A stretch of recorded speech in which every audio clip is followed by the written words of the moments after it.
Some flaming room. Yeah, I must confess you don't get deco like that in the Midland Hotel bedrooms, do you? When were you last in a Midland Hotel bedroom? I refuse to answer that on the grounds it would definitely make you jealous. I wish I'd have had this in my hand when she shoved a long-handled broom through the ceiling. I'd have chucked it at her that fast. You'd have made a bigger mess. I still don't know why you didn't go straight round there. I just possibly might have murdered her. Hilda Ogden's a nutcase, has to be. Who else would go poking holes in people's ceilings? It's Stan I feel sorry for. Fancy being married to her all these years. Yeah, all right. Well, while you're feeling sorry for Stan, I'm nearly dying here quietly with lumbago, not to mention sciatica. Oh, there's not that much of a draft coming through. Oh, no. Well, in that case, tonight you can sleep in here and I'll sleep in your bedroom. No, Tal. It's not the draft she's frightened of. It's pigeons. Now, look, the way I've stuck that brown paper on there, no pigeon could possibly fall through. It is 3 sheets thick. I don't care how thick it is. I shan't sleep a wink until it's properly plastered over. All you've got to do is call Lenin. That is not all I've got to do. I've got to find out how much it costs and who's going to pay for it. Oh, she is. Obviously, she did it. Well, you go round there and try telling her that. But she did. She did it deliberate. I mean, she can hardly crack on. She felt like a stroll round the loft. No, Hilda's got to pay. It's only common sense. That woman and common sense are total strangers, always have been. You're not going to let her get away with it. Look, she's got a hole in her ceiling and she says it's our fault and we ought to pay for it, due to big-footed Flossie here. Oh, no, that was an accident. I was trying to get rid of the pigeons. She says it's your fault. In that case, you've got to pay for it. Yeah, well, that's her fault and she should pay for it. Well, then that's 50-50, isn't it? So, all right, she pays for the hole in her ceiling and we pay for the hole in mine. We? We. I won't say it were the best moment in my life, but it's among them I shall remember with pleasure when I'm old and grey. We're proud of you, Mrs. O. We both are, aren't we, Stanley? I'm not proud of having a vandal for a missus. Stanley, what your missus did last night was a legitimate act of retaliation against unprovoked aggression, and no court in the land will say different. Shall I do you a piece of toast while I'm doing mine? I don't remember inviting you to have any toast. You didn't, but I'll forget the oversight under the circumstances. It's only an ordinary candle wick, you know, Chuff. What is? Elsie Howard's bedspread. Same as anybody might have. Tattier, in fact. I wish she hadn't done it. Oh, aye, well, you would, wouldn't you? I mean, that's typical. You let folk walk all over you and then thank them for the privilege. Well, it wasn't needed. It's only made things worse. Well, now it's happened, has it? She's not come marching in here waving a tomahawk, has she? So far, she hasn't. No, and she won't. Anyhow, don't worry, Stan. If she does, I'll protect you.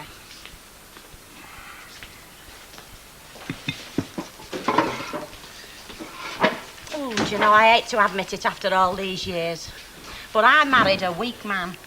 No telling how far you'd have got with a strong one. I may not have the education, but I have got the character. I could have been the makings of the right man, you know. Still, you don't know who is the right man, do you, when you're a bit of a kid and you fancy you're in love? Oh, not that I don't love Stan, mind. Well, I must do to have stood him all these years, but, well, it doesn't make me blind to his faults. Do you know what you've got? You have got guts. Do you reckon?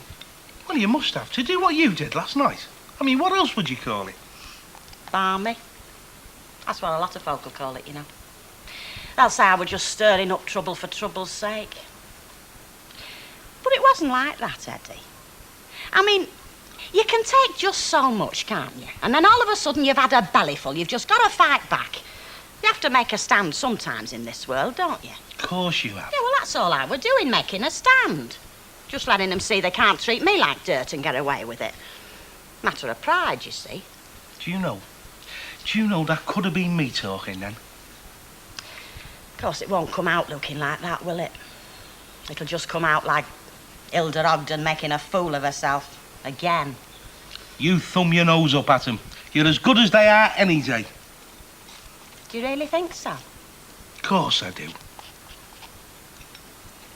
What's she like? I've told you.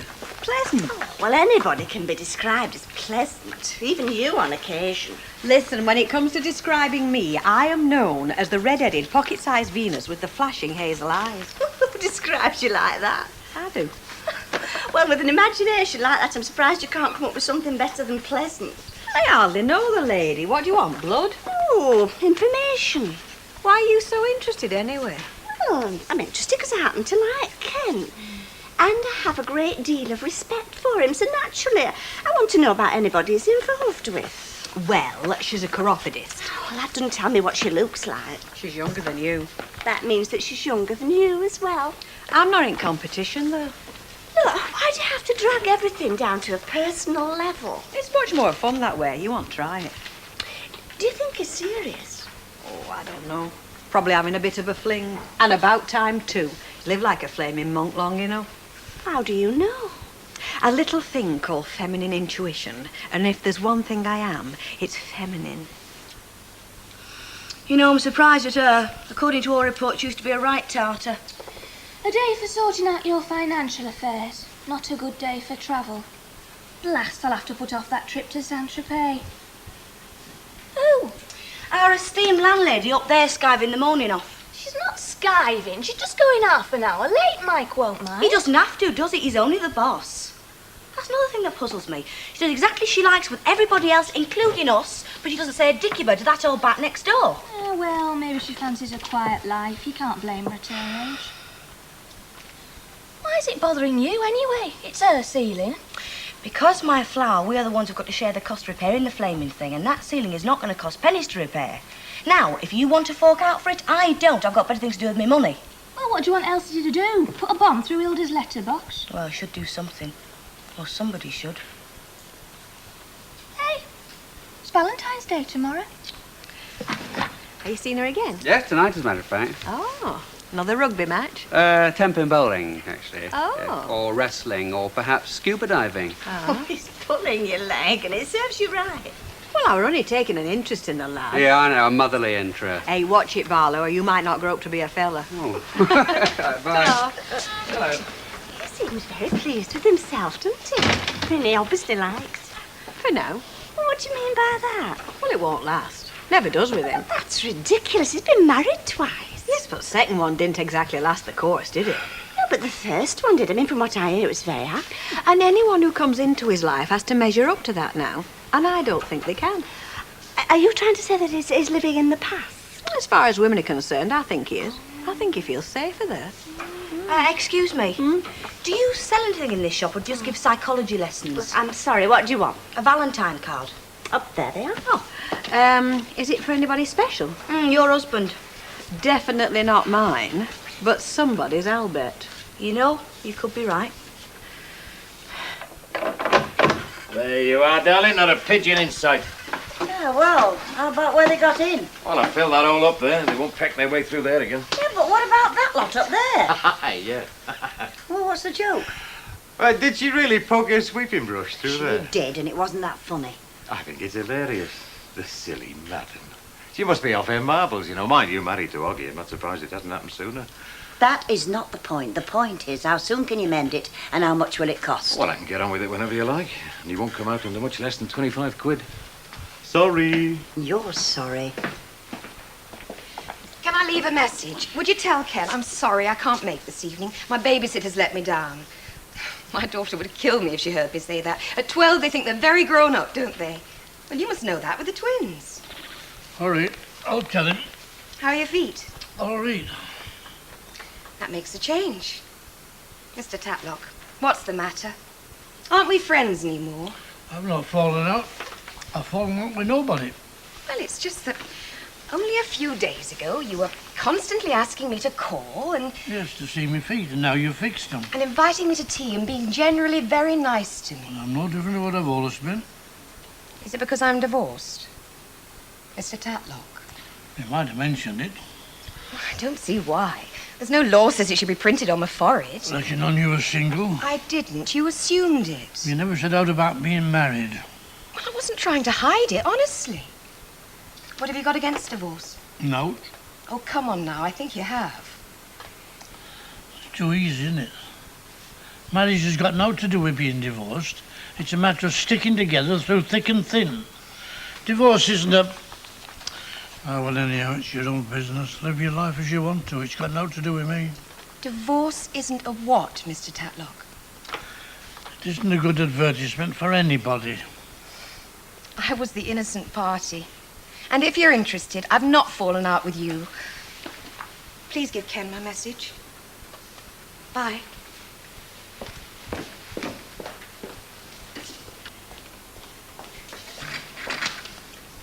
Oh, see what that is, will you, Eddie? Expect it'll be an offer to have a shower unit installed or coupons for somewhat I never buy. Oh, and if it's a bill, keep it for Stan and give it to him when he comes in. It's his fault, Stan. Mr. S. Ogden, Esquire. Feels like a card. Not his birthday, is it? Well, not unless he's taken to having a second one like the Queen. Hey, you can't do that. Why not? That's tampering with Her Majesty's mail. Well, I shouldn't have thought that'd give you any sleepless nights. Any road, it's not stamped, so it's not been through the mail. Now to do with Her Majesty. God bless her. Flaming Emma. Who'd send him a valentine? It's not from you, is it, Hilda?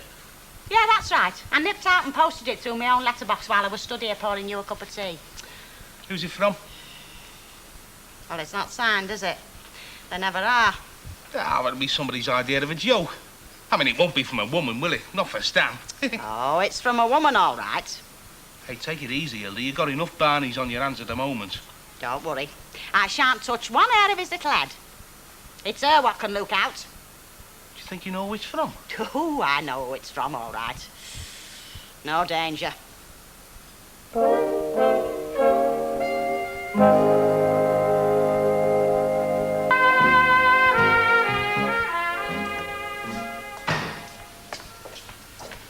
Hello.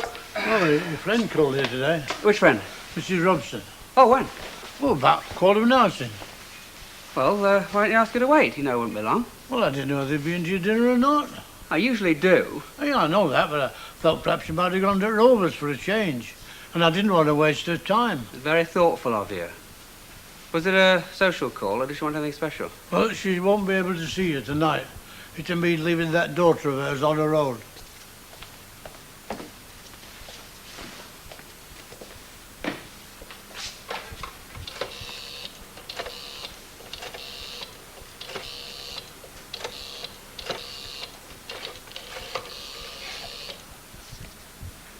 Oh, hello, Sally, it's Ken. I just got your message. Oh, I see. Well, it's not the end of the world, is it? Why don't you come round here? We could eat here instead. No, another time. I mean, she's not a baby, is she? She could stop up for once. Yes, I've got an urge to show off my domestic skills. You didn't know how to touch with the Fanny Craddock, did you? Only the mildest touch, but... Good. Okay, well, see you about 7 o'clock then. Fine. Bye.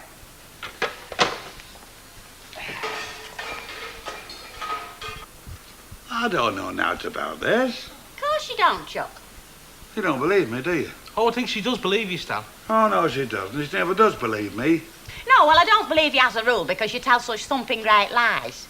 But on this occasion, I happen to know you're telling the truth. You know naught about that card or who sent it. Look, I don't get this. A woman sends me a sobby valentine worth 30p, and you don't lose a curler. Don't you mind? Well, of course I mind. I mind a lot. In fact, we're going to have a flaming great Barney about it, you and me. I wish you'd make your mind up. At the tops of our voices in full stereo sound, so them three next door won't miss a trick. Next door? What's it got to do with next door? Ah, well, now, look, just ask yourself a few simple questions. 1, how many women fancy Stanley enough to spend 30p on a daft card for him? Answer, 0. I could mention a couple to start with. Who, for instance? Well, I'd shut up while you're in front, Stan. Oh, well, it's only a joke, love. You know. Yeah. Well, 2, that card was sent today, not tomorrow. So, strictly speaking, it's not a Valentine's Day card at all. So, what is it? Well, it's a tactic, isn't it? Hey. Now, you've heard of psychological warfare, haven't you? It's what they use to destroy the enemy's morals, like Lord Auror tried to do in the war. So, 3, who are we at this present moment in time at war with? And I mean me and him, not the flaming country. Oh, I get it. Hilda, you're brilliant. Yeah. Now, them 3 have tried to stir it for us. Right, we'll give them their money's worth. Are you ready, Stan? Well, what do I do? Well, yell at me. Hey? Oh, come on, we've had enough practice these last 30 years to have to write your script. You're not usually stuck for insults to throw at me. You want me to insult you? Yeah, you can call me all you like. Now, come on. And don't forget, volume up full blast. It's going to be better than a Muppet Show, this. Right, 1, 2, 3. three. If you don't shut that mouth, I'll shut it for you. Permanently. Yak, yak, yak, morning, noon and night. You could have been vaccinated with a gramophone needle for all I care. Great. What do you think's going to happen? Well, by the time they've worn each other out, they've knocked the strength of sound to us as well. So we'll go round there, say it's their responsibility to pay for the damage. Now, he'll not back her up on account of the 2 black eyes she's given him, and she'll be that tired and worn out she'll pay up without a murmur. Hey, you two! While you two have been stood in here like a pair of flaming bookends, Cinderella's been out in the backyard freezing to death hanging out the washing. Oh, you don't need to ask. I did ask at least twice. What the heck's going on next door? Mr. and Mrs. Ogden, Squire, having a love and cuddle like they do. And if you don't stop it, I'll get 2 women to send me valentines and I'll go and thank them personally. So put that in your pipe and smoke it. All right, Stanley, don't overdo it. I think you're doing brilliant, Stan. Nobody asked your opinion, so shut up. Shall I go on? No, that'll do. Now, you can both go upstairs and fetch me the bedroom carpet down. Bedroom carpet? What for? Because it's full of muck and plaster and pigeon feathers and I want it cleaning. Well, you can run the vacuum over it. No, I want it cleaning proper. What it needs is a good beating outside in the fresh air. Well, go on. Or are you too worn out with me nagging? Well, you told me to do the yelling and shouting. You did, Hilda. Yeah, didn't expect him to enjoy it so much, though. The carpet.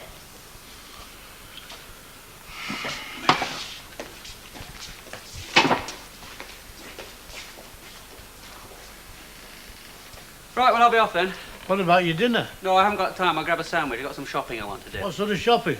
Oh, I want to get some chicken breasts, broccoli and cream, things like that. We're having visitors tonight. Why? Oh. I've invited Sally and Philip around. We'll be eating about 7:30, but you can have yours at your usual time. Oh, I suppose you don't want to have me there with you? You want to be there? No. Well then. If you need any help, we've got an expert advisor right here, highly qualified in the affairs of the heart. No, she just teased me. Who's talking about you? I'm referring to my husband. He's had years and years of experience at it. What that? When you were playing the field before you plighted your troth to little old me. You what? I never wasted my money on rubbish like that. You can see why I fell madly in love with him, don't you? So romantic. Well, I like all these old customs. I think we should keep up a lot more of the old traditions. Well, Mavis keeps them up on behalf of the entire population. She puts wedding cake under a pillar, says white rabbit's the first of the month, dances naked in the light of a new moon. I don't. Well, you should. Might get you somewhere. Don't tell me, let me guess. One's for her and one's for me. Mushy ones for me. I'm sorry to disappoint you, but no. Oh, you amaze me. Well, I hope somebody's going to send me a valentine, being as my husband evidently isn't. Husband? Oh, he isn't. 1 year of marriage and I know him like an old sock. And how's the management trainee then? When do you take over from Baldwin? Oh, next week. Week after. Not long. Take no notice. He's only jealous. What, jealous of the job you're going to get? Trying to get some sense out of all those women? You've got to be joking. I'm old before me time trying to keep these 2 up to scratch. If you don't send me a valentine, I shan't speak to you for the rest of the year. Good. He don't mean that, you know. Doesn't he? All right, it's almost ready. You starving, Philippa? She's always starving. Mum, I have got a tongue in me. Oh, sorry. You can see who's the boss in our household. Speaking of which, where's Mr. Tatlock? He had to go to the British Legion tonight. Had to? Well, he never goes very much what he calls fancy cooking anyhow. Or me these days. Well, don't worry about it. He's a man of colossal shifts of mood, is Uncle Albert. Oh, I'm glad you could come tonight, Philippa. Me too. Actually, she's been angling for a visit for weeks. Mother? Haven't you? Yes. You know, I don't think I've ever known of Philippa before. A super name, isn't it? Very elegant. You'll appreciate that when you're famous. When she's famous. Oh, I think everyone's going to be famous when they're 12, aren't they? I'm going to be definitely. What's your favourite subject at school? Daydreaming. And who only came third in the form at Christmas? That was a fluke. It wasn't. She's gone very quiet next door. They're getting their strength back for round 2. Then what happens? They won't have the breath left to argue. We'll go. We all will. I don't think Elsie will. I can be very persuasive, you know. No to. How much is a third of £25? £8 something. So if I save you £8 on me, not be so flaming sarky, will If you? you save me the money, I'll do your share washing up for a week. Can I have that in writing? No. That was terrific. You can't cook like that, Mum. Gee, thanks. Actually, I'm showing off. Eggs and chips is my usual style. She doesn't do too badly. Where did you learn to cook? I just picked it up, trial and error, you know. I like doing it. I don't.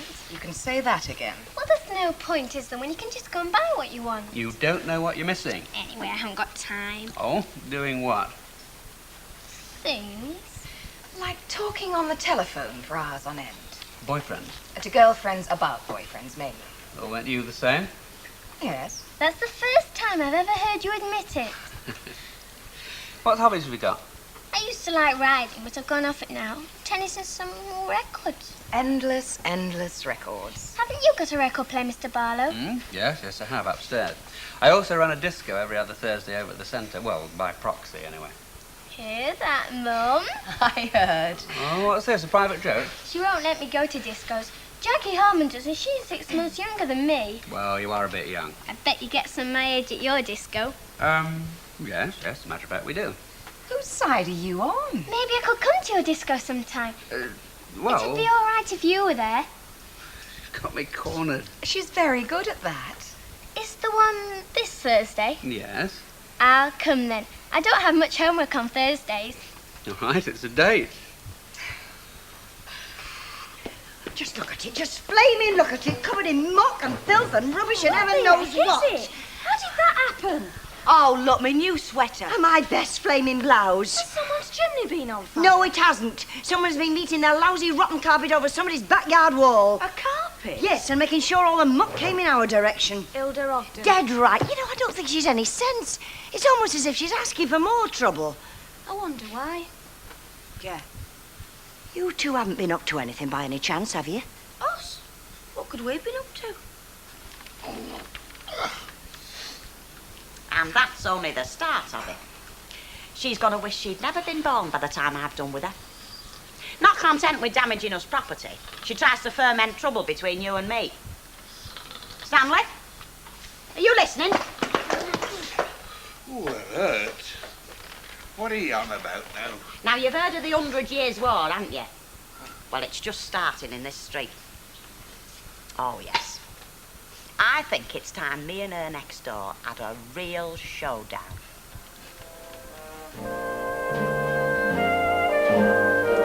You can catch up on the whole week of Coronation Street on Sunday at 5. Stay with us here on Granada Plus for cop drama The Gentle Touch. That's next.